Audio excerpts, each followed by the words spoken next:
Hi friends, welcome back to Mareen's kitchen. ഇന്ന് മരീൻസ് കിച്ചണിലെ വളരെ easy ആയിട്ടുള്ള റെസിപ്പിയാണ് നമ്മൾ ചെയ്യാൻ പോകുന്നത്. ഒരു സ്നാക്കിൻ്റെ റെസിപ്പിയാണ്. ഇതിനകത്ത് റവയും പിന്നെ ഉരുളൻകിഴങ്ങും മാത്രം മതി നമുക്കിത് ഉണ്ടാക്കാനായിട്ട്. അപ്പോൾ നമുക്ക് നോക്കാം ഇതെങ്ങനെ ചെയ്യാമെന്നുള്ളത്. നല്ല ക്രിസ്പി ആയിട്ടുള്ള നല്ലൊരു സ്നാക്കാണ് കേട്ടോ. അപ്പോൾ ഇത് ചെയ്യാനായിട്ട് നമുക്ക് ഒരു കപ്പ് റവ വേണം. അതൊരു ബൗളിനകത്തോട്ട് ഇട്ട് കൊടുക്കുക. ഇത് സോക്ക് ചെയ്ത് വെക്കാനായിട്ട് നമ്മൾ ചൂടുവെള്ളമാണ് ഉപയോഗിക്കുന്നത്. അപ്പോൾ അത് ഏകദേശം ഒരു കപ്പ് തന്നെ മതിയായിരിക്കും. എന്നിട്ട് നന്നായിട്ട് മിക്സ് ചെയ്തിട്ട് ഈ റവ ഒന്ന് സോക്ക് ചെയ്യാനായിട്ട് വെക്കണം കേട്ടോ. അപ്പോൾ നന്നായിട്ട് മിക്സ് ചെയ്ത് റവ നന്നായിട്ട് കുതിർത്തി എടുക്കുക. അതിനുശേഷം ഒരു 10-15 മിനിറ്റ് ഒന്ന് സോക്ക് ചെയ്യാൻ വെക്കാം. അതേസമയം നമുക്ക് പൊട്ടാറ്റോ റെഡിയാക്കി എടുക്കണം. ഇതിപ്പോൾ ഞാൻ പുഴുങ്ങി നല്ല തണുപ്പിച്ച് ഉടച്ച് വെച്ചിരിക്കുന്ന പൊട്ടാറ്റോസാണ്. അതിനകത്തോട്ട് കുറച്ച് ഇഞ്ചി ചെറുതായിട്ട് അരിഞ്ഞത്, പിന്നെ കുറച്ച് പച്ചമുളക്, പിന്നെ അതുപോലെ തന്നെ കുറച്ച് മല്ലിയിലയും കൂടിയും ചേർത്ത് കൊടുക്കാം. ഇതിനകത്തോട്ട് നമുക്ക് ഉപ്പ് ചേർത്ത് കൊടുക്കാം, ആവശ്യത്തിനുള്ള ഉപ്പ് ചേർക്കുക.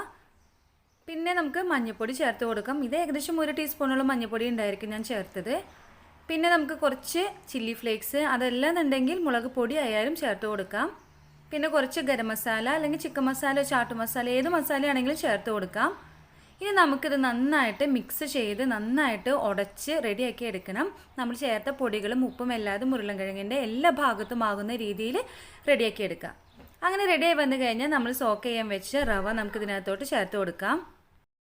റവയും കൂടിയും ചേർത്ത് നമ്മൾ റെഡിയാക്കി വെച്ച ഉരുളൻകിഴങ്ങിൻ്റെ കൂട്ടും രണ്ടും കൂടിയിട്ട് നന്നായിട്ട് കുഴച്ച് റെഡിയാക്കി എടുക്കണം.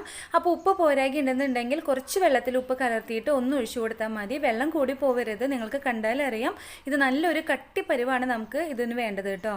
അപ്പോൾ ഇത് റെഡി വന്നു കഴിഞ്ഞാൽ നമ്മുടെ കയ്യിൽ കുറച്ച് ഓയിലൊന്ന് പുരട്ടുക. എന്നിട്ട് കുഞ്ഞൊരു ബോൾസ് നമുക്ക് ഇതിനകത്തുനിന്ന് എടുക്കാം. എന്നിട്ട് നമ്മുടെ കയ്യിൽ വെച്ച് തന്നെ നന്നായിട്ട് ഇതേമാതിരി ഉരുട്ടി റോൾ ചെയ്തെടുക്കണം.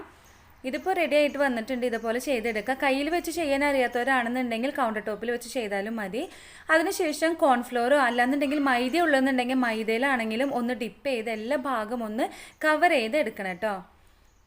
ഇതുപോലെ ചെയ്തെടുക്കുക. ഇനി നമുക്കിത് എണ്ണയ്ക്ക് എടുത്തിട്ട് വറുത്ത് കോരാം. അപ്പോൾ മീഡിയം ഫ്ലെയിമിൽ ചൂടാക്കിയെടുത്ത ഓയിലാണ്. മീഡിയം ഫ്ലെയിമിൽ തന്നെയാണ് തീ ഇട്ട് കൊടുത്തിരിക്കുന്നത്. അപ്പോൾ ലോ ഫ്ലെയിമിൽ ഇട്ട് കൊടുക്കണ്ട കേട്ടോ. അപ്പോൾ എല്ലാം അത് നമുക്ക് ഇതിനകത്തോട്ട് ഇട്ട് കൊടുക്കാം. ഇനി ഇത് നന്നായിട്ട് വറുത്തെടുക്കണം. നല്ല മുരിഞ്ഞ് വരുന്നത് വരെ വറുത്തെടുക്കുക. അപ്പോൾ ഒരു ഭാഗമായി കഴിയുമ്പോൾ വേണമെന്നുണ്ടെങ്കിൽ തീ ഒന്ന് ലോ ഫ്ലെയിമിൽ ഇട്ട് കൊടുത്തേക്ക്. ഒരു 10 മിനിറ്റ് കൊണ്ട് നമുക്ക് ഉണ്ടാക്കിയെടുക്കാവുന്ന ഒരു സ്നാക്കാണ്. എല്ലാവരും ഇതൊന്ന് ട്രൈ ചെയ്ത് നോക്കാനായിട്ട് മറക്കരുത്. അപ്പോൾ ഒരു ഭാഗമായിട്ടുണ്ട്. അപ്പോൾ ഞാനൊരു ഫോർക്ക് വെച്ചിട്ട് അപ്പുറത്തെ ഭാഗം കൂടി ഒന്ന് മറിച്ചിട്ട് കൊടുക്കണ്ടേ. ഇതുപോലെ എണ്ണയ്ക്കകത്തിട്ട് റോൾ ചെയ്ത് എല്ലാ ഭാഗം ഒരുപോലെ വേവിച്ചെടുക്കുക. നല്ല ക്രിസ്പി ആവുന്നത് വരെ വറുത്തെടുക്കുക. അപ്പോൾ നമ്മുടെ സ്നാക്ക് ഇവിടെ ആയി വന്നിട്ടുണ്ട്.